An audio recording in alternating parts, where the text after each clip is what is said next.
Hello, everybody. Welcome to Lunchtime Detroit Lions Talk. It's brought to you by the Detroit Lions on the Prowl, the Belly Up Sports Network. Today, we're going to talk about Buffalo Bills versus Detroit Lions. We're also going to talk general Lions topics with my main man, Dose of Dion. Welcome to the show. What is going on, Jim? Thank you for having me on the show. I'm excited to be here so we can talk some Lions. And let's get this thing started right now. Hey, let's talk about some of these kneecap biters. You know what I'm saying, Jim? Let's get into it. Let's get into it.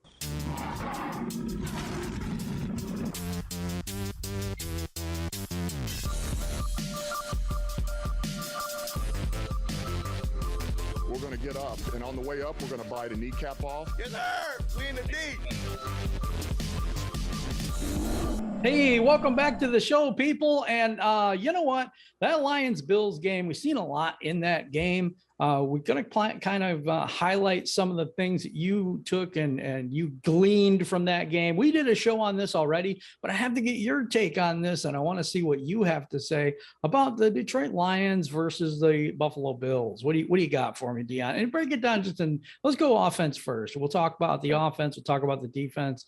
We won't talk about the special teams because they suck. I mean, no, they were pretty good in this game, but they really kind of suck.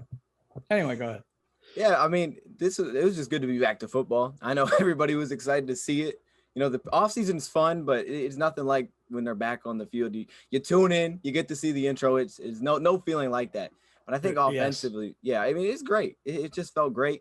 But offensively, you know, obviously the first drive was ugly, but they came back, they bounced back. Jared Goff did what Jared Goff is supposed to do. And what we kind of expected to, he moved the ball at a high level. The run game was very questionable. That's something that I think a lot of us had higher expectations for. We'll see how how it transitions into next week, the improvements they have in terms of blocking and even finding the holes. But as it went on, it got better. You know, we saw the standout Craig Reynolds.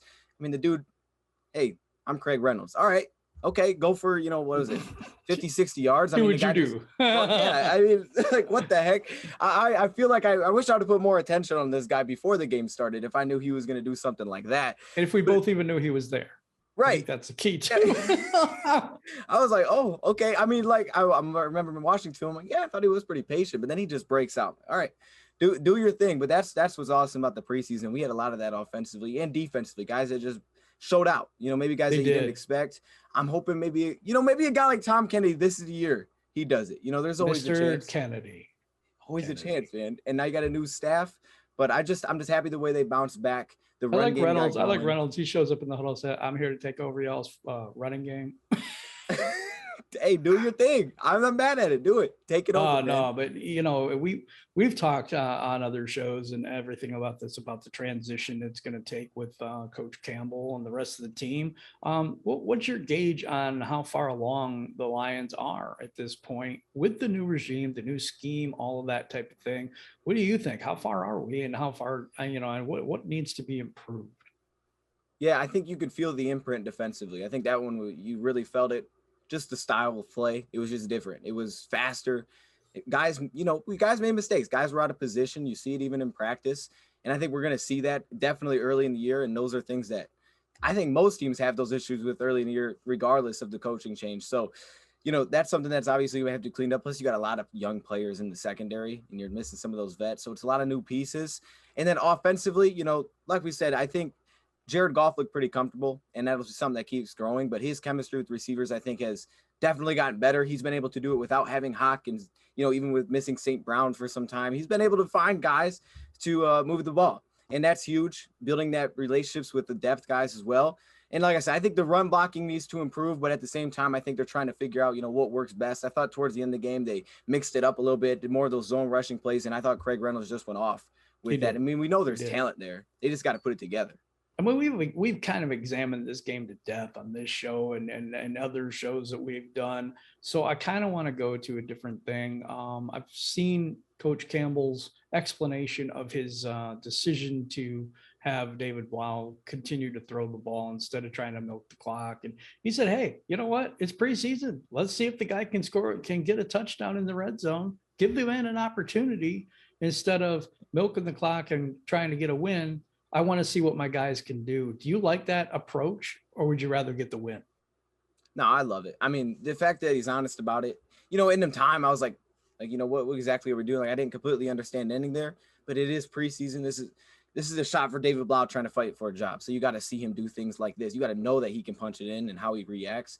But I like that he's just honest with it. He tells us straight up, this is what it was. It wasn't like, oh, yeah, I'm not as dumb as you thought I was. And yeah, exactly. Yeah, like I had a reason for that. I wouldn't do like, that in the regular season. See, and that's the thing. Right. National media will go grab this and say, look, see, he's terrible because he's terrible at clock management. Or some people pick that up and say that. But then when you find out the reason why, you're like, oh, you know what? I actually understand. That makes sense. That makes more sense to me. He says, basically, I think Dan Campbell's a lot smarter than people give him credit for. You think that too, or is it just me? No, I definitely am with you on that one. I mean, he doesn't give off like I don't even know how to explain it. Maybe the smartest guy in the room. Yeah, he's just one of the guys, but he also knows what he's doing being in that spot. He knows what to look for. Yeah, I agree with that too. And I think that, my outlook for this year, and everybody knows it on this show, I got 5 to 7 wins on this team. And it's just because of getting acclimated to the new scheme, the new offense, and new people. And I don't think we have the talent in the certain positions that we need. What do you think about this year? And give me your reasons why. We can disagree. That's fine. Yeah. That just means I'm right. And, no, I'm just messing with you. You already know what I'm going with in this category. That's okay. You go right ahead, man. I want to hear it. My exact win total is still to be determined. I got to go through the schedule because I know it's tough. I mean, this is not an easy year. We pulled 2 of the toughest divisions outside of our own, which is already tough every year. Yeah.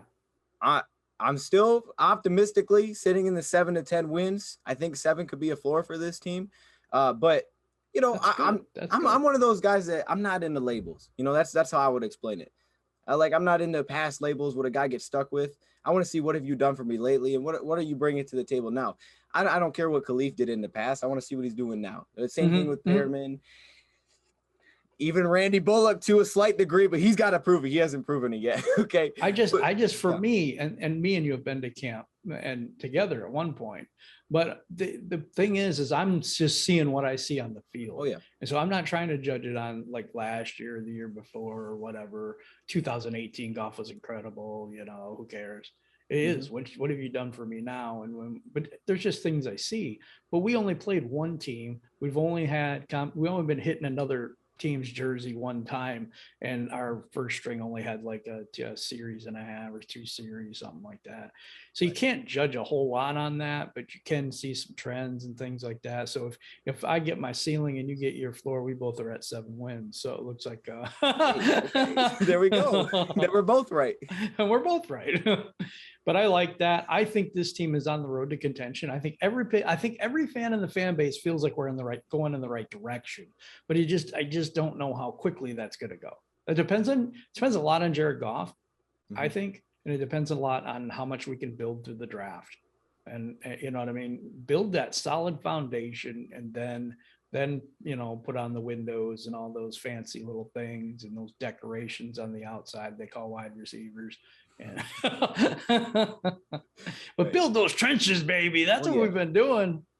It's exciting to build the trenches. It feels different too. It's a different way to do it. It's a different style, but it's just fun watching them get after the quarterback, man. I mean, it just felt so good. Even when he didn't get a sack, it's like that dude's in the backfield. I just don't remember seeing that. Right. It felt like was Romeo Aquara, if you did see it.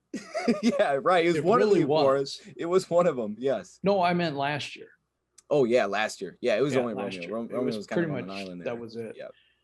But we've seen a couple of different things. We are getting wide receivers back. I'm going to go to a little bit to the injury report right now, but I wanted to get your take on who you saw. You went yesterday, didn't you? Mm-hmm.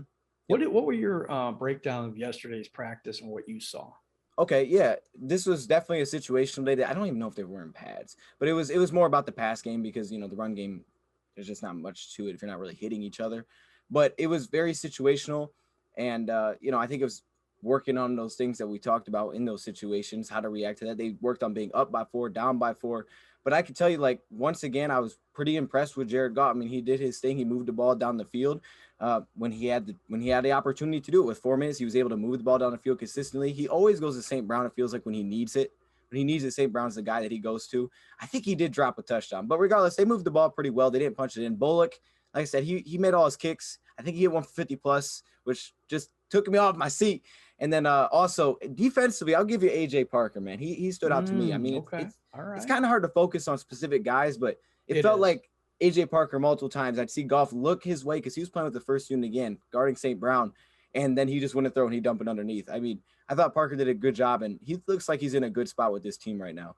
Out of Monroe St. Brown, that's very, very impressive. Mm-hmm. It really is. Let's get to an injury report. Today's unable to practice is Tim Boyle with that ankle injury. Even though he toughed it out, they kind of was going to be a little bit careful with him. I think that's what they do. Wide receiver Chad Hansen, he has an undisclosed injury. We have to get into something, and I think that after we do the injury report, we'll get into the unfortunate set of circumstances with a former cornerback, Alex Brown. Well, we'll get into that in a minute. Charlie, whatever the heck his last name is, he's waived injured, so he's out. TJ Hawkinson's still out, even though they don't consider it serious. Well, I'm starting to consider it serious if he's out for 2 weeks in a row now. Right. We'll see.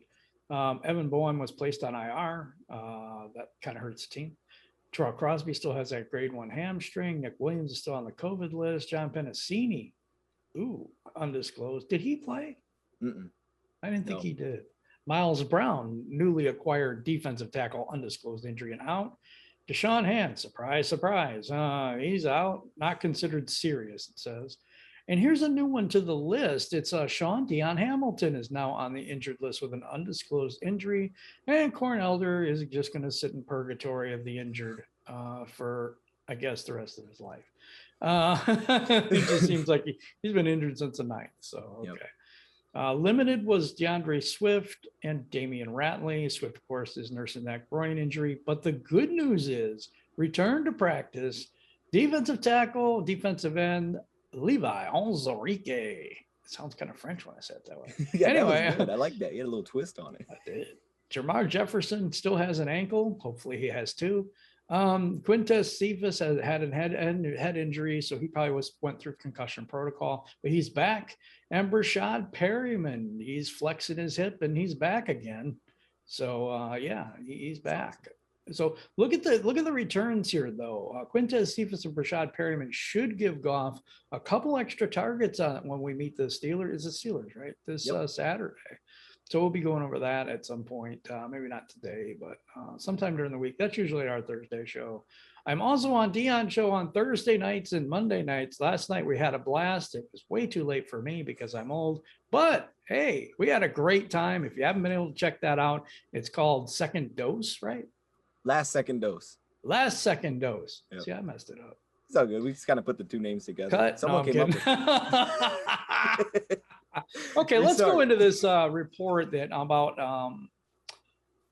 Alex Brown. This was, for me, this was very sad.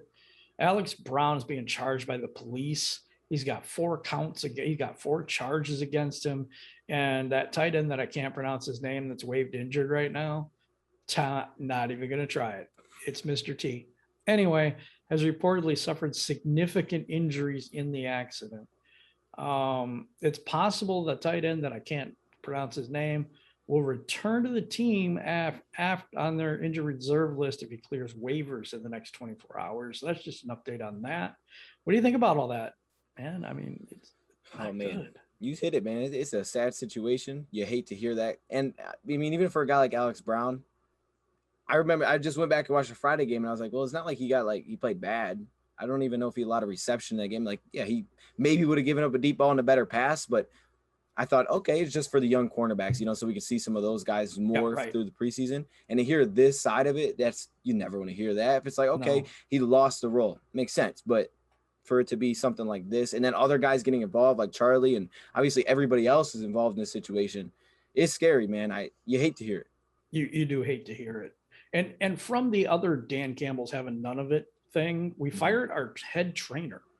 And it came out, it was a reporter that asked the question. Dan Campbell was candid as usual and said, yes, we fired him. I don't want to get into all the details. He wasn't going to throw his man under the bus. He said every player was getting treatment, everything like that. And his role was fine. He said it was a lack of communication, which means he didn't listen to something somebody said. Either it was Dan Campbell or somebody else. And in this, if you're not pulling all the same way, you're gone. That's my take on it. What did you have a different take on that, or what did you think about that firing? No, I think I'm with you. I think I'm with you there because I mean, that's kind of the same thing. I think it's all got to be one. There has to be good communication lines between everybody so everything can flow right. If anybody kind of gets outside of that and they start doing their own thing, you don't really know what's going on. That's when you can get confusion. He said he was doing his job, but I'm sure it was just communication issues, not staying connected with everything. So, I mean, again, he was straight up about it. He didn't give us all the details, but it was like, yeah, I fired him. You know, it happened. It's just a lot of respect, though, for Dan Campbell, who gives us what we need to know, but doesn't throw people under the bus. Right. Well said. That is a fine line when you're a head coach. That's a fine line when you're as open as Dan Campbell is. Mm-hmm. And he's doing, to me, he's doing everything right. Yeah, I really do. He was disgusted. He was disgusted with some of the plays on Saturday or Friday. Mm-hmm. Sorry. You could see it in his eyes. You could see the way he was looking. It's like, you know, just like this. He can't hide what he feels, man. This guy's just an open book. And I love that. It's so different because in Detroit, we haven't had that before. Mm-mm. It's just the way it is. So I'm loving the openness. But I also love the fact that he protects his guys too. Yes. He does. Yep. And you want to play for somebody like that. Right. You know, that's the man. But he did say they were in talks with somebody else, but they've had, I think it was the assistant trainer guy is now the head trainer guy. Yeah, that's what I heard too. Right. So anyway, maybe he's going to be another character in the video game, the trainer guy, because there was a blue shirt guy, and I just saw that movie. So it's just it's not even Lions football right there.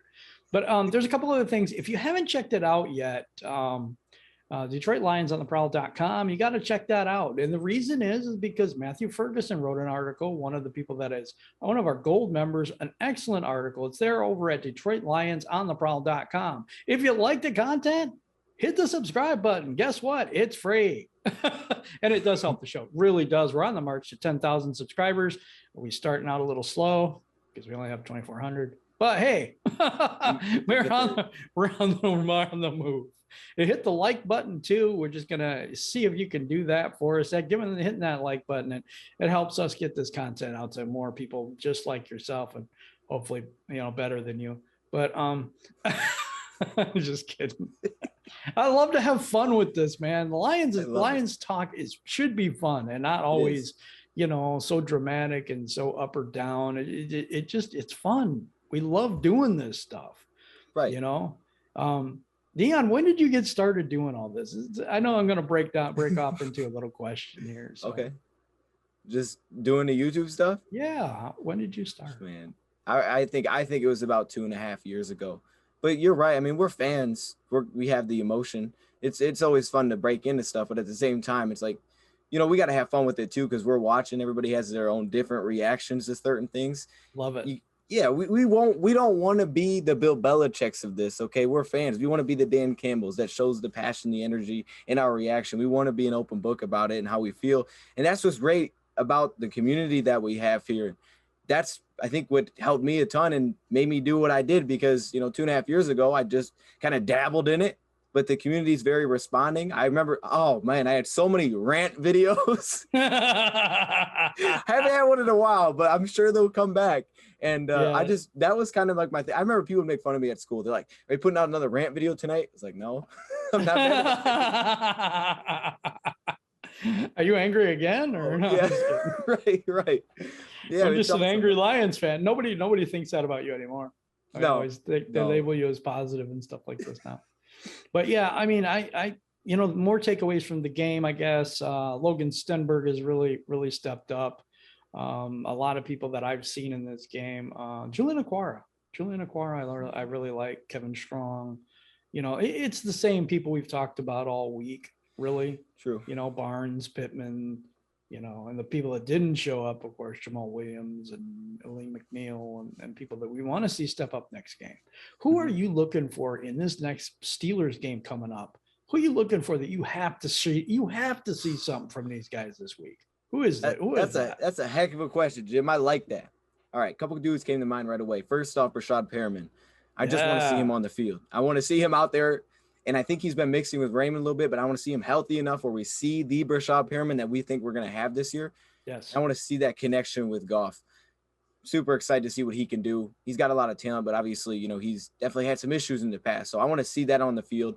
And of course, Jamar Jefferson comes to my mind as well. He was super limited last week, and I'm high on Jamar just like you are. I mean, I bought the dang shirt. I want to see this dude play, and I want to see him. I want to see him eat. I want to see him break something because I've seen it throughout all practice. I've seen this guy break a lot of plays. I really don't want to see him break something. He already hurt himself. No, don't break once. something. Keep your ankles, but break someone's defensively. I'm good with that. Do your thing. For real? For real?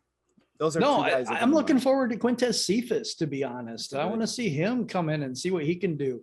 I'm looking at Logan Stenberg again. Step up again. Show me it's not one time. Yes. Reynolds. Yeah. You got to give me another game like that, man. Just come over and take over, you know, do what you do. You know, I'm all right with that.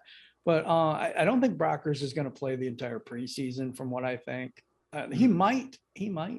Would this be the game that would be like the third game? Would this be the dress rehearsal since we only have 3 games, do you think? See, that's the question I've been going with. Okay, I don't know this for sure, but I know there's 2 weeks between the preseason and the regular season. I don't know if that was the case in the past. I think it was, but I don't know for sure. Yeah. It was always the case. So, yeah, I mean, this could definitely be the game that we get another week off. I would think a guy like Brockers in particular, right, if he's going to play, I would think this is probably the week that he would play because he's healthy.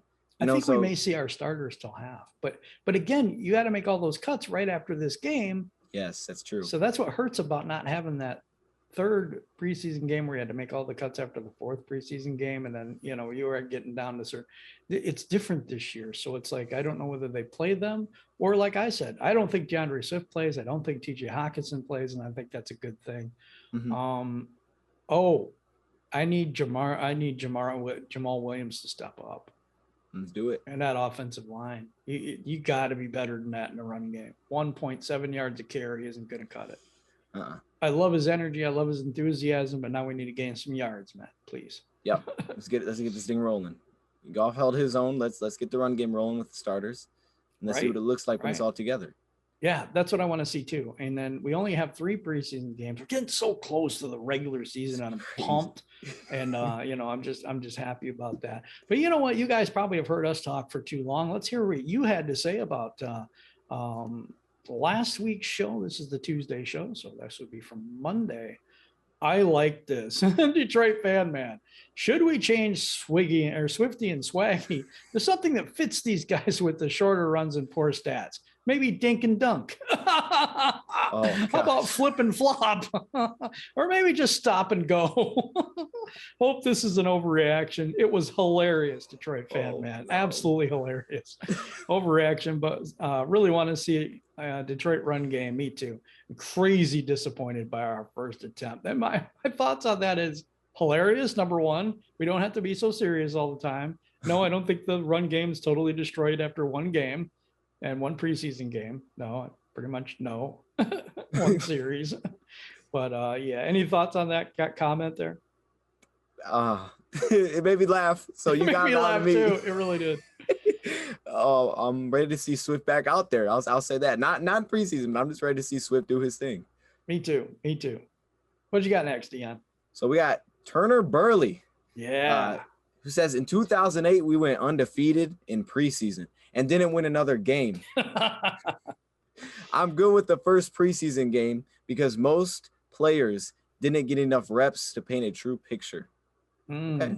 That's interesting. I've heard the first point a lot, and it's very true. It kind of tells you how important the preseason is in terms of wins and losses. I think one thing that hurts us in the preseason, and especially with our starters, you can't get into any kind of rhythm, really. Yep. That's true. The offensive line had 1 bad series. They had a 3 and out, so they had 3 snaps right there. Then they come back and have that really long drive. Then they're starting to put it together, and then they go, "Oh, you guys get to sit now." Right. And I think it could have improved over time, but we just didn't have that time. Very true. You got to get in the flow. And even Campbell said, like, they didn't really scheme that much for Buffalo. It was just, we're going to run our play. Goff said after the game, we're going to run our plays no matter what the defense shows us. So it's like, okay, we're just working on us. Yeah. We're just we're tightening things up against another defense that we haven't played before. Yep. No big deal. Doug Prince 72 topic question. I saw players in the last 1 minute, 30 seconds of a preseason game one game, willing to play hard for a new coaching staff. When's the last time you saw that? I don't know. That's a good question. I think I saw that last year, that there were people trying to play because they're fighting for a job. Everybody wants to put some good film on tape. So even if you don't get a job here, you can get a job on another team or a practice squad or something. But bottom line is they want to get a job. They want to get paid. So I'm not sure if it's the coaching staff or it's they want to put some good film up. What do you got on that?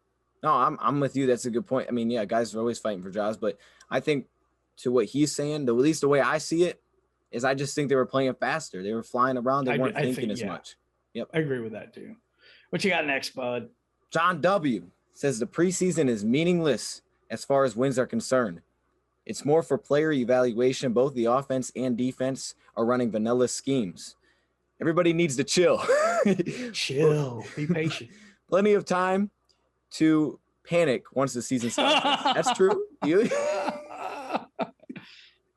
I'm sure everyone remembers the line. Oh, here we go. Okay, I'm sure everyone remembers the Lions going undefeated in the preseason prior to their historical no-win regular season go Lions. Okay. Well, we do have I don't think this is ever going to happen. So don't quote me on this. Like I said it because we would be the first team to be able to go 0-17 if we got that record. Because now we got 17 games. So. Jim, we're not anywhere near there. I don't think. Everybody, you know what? If you like the content, you like what's going on here, if you can click the subscribe button, and guess what? It's absolutely free. And wait, there's more. You could hit the like button too, and baby, and help us out. What it does is it helps us grow the show. We're trying to get to 10,000 subscribers because with 10,000 subscribers, we can get our merchandise on the front page of YouTube. So that is a goal. It does help support the channel, so we can get better lighting and better. I got to get a different computer for graphics and all that stuff. And there's just a lot of things that will add to the show because the camera right now isn't good enough. There's just a bunch of things that we want to do for you in the editing process, and that would help us out a lot. All right, we got Ferg Lions 509, formerly Matthew Ferguson. I'm not sure why he changed his name, but I think a lot of players were cut who are cut candidates and bubble players were on the second team to give them a shot to show their talent. Unfortunately, many players made the case that they are not good enough for this roster. These people coming, man, they come at me. So I think that is why the third team looked better than the second team because the talent they expect to keep playing later. Oh, I get it. Yeah. And Derek Barnes and Anthony Pittman looked amazing. I echo those comments. Both linebackers look really, really good. What you got here, Dion? I think, isn't this the last one? This is our last one. I have one for you after this one. Okay. This makes me laugh, but yeah. Look, I mean, some guys flashed and some didn't. You figure that out as we go through preseason. Campbell said it. Guys like Victor Bolin, if he's here this week, he knows that he's got to bounce back big time. He's had some praise during the offseason, but when you're on the game, they do lean a little bit heavier, I think, towards the game situation because it's different than practice going against someone else, like you said. Some guys did flash. Barnes and Anthony Pittman are two that I would definitely put in that category. I think some secondary players flashed. I think that's what it was with a lot of young guys. Sometimes they gave up a play, but they come back and made a play that was very promising. It was like, okay, I can see the talent here. The fact they flashed was a big deal. It's also what Dan Campbell said about, there's pajama warriors. And then when you put the pads on, there's something different. And when the game comes on, then the spotlight comes on even more. And now you see who you have. Now you see who you really got in those positions. So I think that showed up too. Mm-hmm. Well said. We got one more comment here. This was from David Anderson, who says, did you know they ran the same plays no matter what the Bills defense did? I think you said that earlier. Yeah, I said that earlier, but I love it. We on the same page. I see what they were doing, practicing your bread and butter plays. No swipes, one tight end pass. The second team, it's their show. I love it. The backup quarterbacks had their chance. They did. They still have Blau as the third string quarterback, though. I looked at the depth chart today, so we'll see how that all works out. Okay, man, it has been a wonderful show today. We usually do Wall of Fame. We won't be doing that today. Sorry about that, guys. Curt will be back tomorrow, replacing Mahomes Jr. over here. And and so I just really appreciate each and every one of you for tuning in. If you want to go get Lions merch, this right here is the new kneecap biter t-shirt. You can get that at Detroit Lions. DetroitLionsShop.com. Check out DetroitLions.com. We're getting some articles written up there. We have one right now. Get your Lions on the Prowl family t-shirt. All those things, help us support the show. And if you want real Lions gear, click the link below because we have a affiliate code for Fanatics.com. And if you buy a jersey or you're going to get some gear anyway, hit that link and you help the show, and that would be outstanding. We are going to be starting in a few weeks coming up fantasy football, and we're going to have you guys play your choice of person. I know Dion's going to do this too. You want to talk a little bit about that real quick here? Because we're all going to kind of get in on this. Yeah, quick thoughts. Fantasy football. I know this is something that's loved by a lot of football fans. It's become huge. And I think we have an opportunity this year to do something, take it to the next level, not just fantasy football, but to be involved and engaged with you guys as we go through the season. I know I'm terrible, but I'll get better.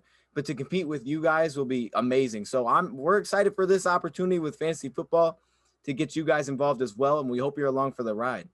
We're going to have choices. You're going to be able to face Dion on his show and his channel. And if you haven't subscribed to Dose of Dion, and I don't know who hasn't, but but if you go over to Dose of Dion 2.0, and you have another channel too, don't you? What's your other channel?